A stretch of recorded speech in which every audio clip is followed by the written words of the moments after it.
So, you live in Santa Ana, and you have a dog. It's a great place for it. But to really enjoy everything the city has to offer with your four-legged friend, you need a dog you can count on. Today we're going to walk through how to find the perfect trainer right here in town to help you do just that. I mean, just picture it. A nice, relaxing walk through Floral Park. Or maybe you're down on the Santa Ana River Trail, and your dog is just trotting calmly right beside you. That's the dream, isn't it? Having a well-behaved dog just makes every part of living here that much better. You see, good dog training is so much more than just teaching sit and stay. It's really about getting your dog ready for the specific things you'll run into every single day, right here in our city. Think about it. 1 minute you could be navigating the busy streets downtown, and the next you're near all the activity at Maine's Place Mall. Or maybe you're at Centennial Park with families everywhere. A really good local trainer gets this. They understand these specific Santa Ana challenges and will shape the training so your dog can handle it all, no problem. Okay, so before you even start looking for a trainer, it's super helpful to know what your options are. There are really two big things to think about: the training method itself, and then the format, like where the training actually happens. You're going to hear this term a lot, positive reinforcement, and for good reason. It's pretty much the standard for modern dog training. It's exactly what it sounds like. You reward your dog for doing the right thing. It works, it's humane, and honestly, it just builds a way better, more trusting relationship with your dog. Next up, where's this all going to go down? Well, you've got two main choices. In-home training is amazing for problems that happen, well, at home, like if your dog goes crazy at the doorbell or likes to surf the counters. Then you have group classes. These are fantastic for teaching your dog to stay focused even when there are other dogs and people around. So you start looking online and you see all these letters after a trainer's name. It can look like a bit of alphabet soup, right? But those letters are actually super helpful. They tell you a lot about a trainer's education and their commitment to their profession. So if you see CPDTKA, for example, that means the trainer has passed a serious, independent test covering everything from training techniques to dog behavior. It's a really solid sign that they know their stuff. This one, KPA-CTP, tells you they've graduated from a very well-respected, hands-on program. It's all about positive reinforcement, and they're often pros at using a clicker to communicate clearly with your dog.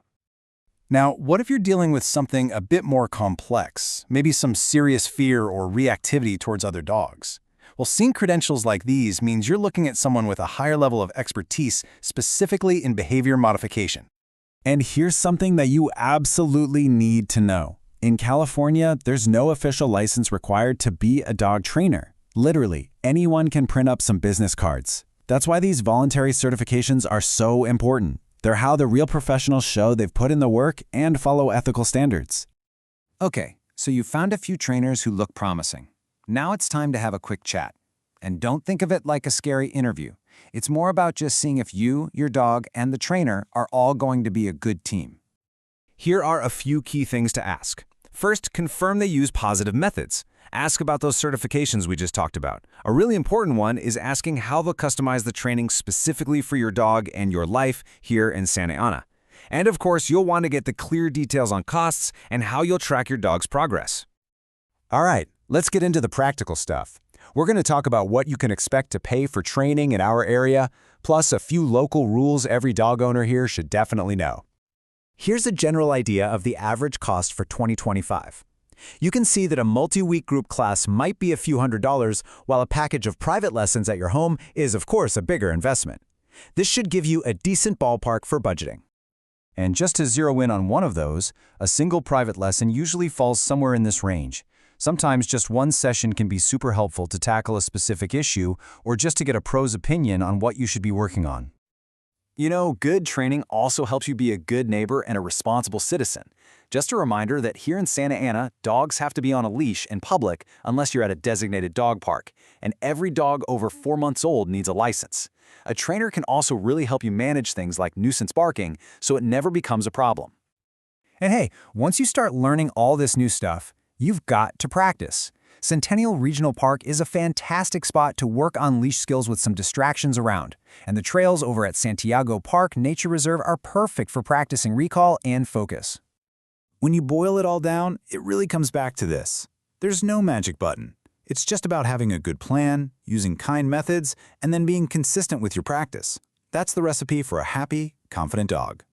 Because at the end of the day, having a well-trained dog just makes your life here so much better. Everything is easier, whether it's just a quiet afternoon at home or a walk through a busy park when you meet up with friends. It really is the best investment you can make in the life you share with your companion.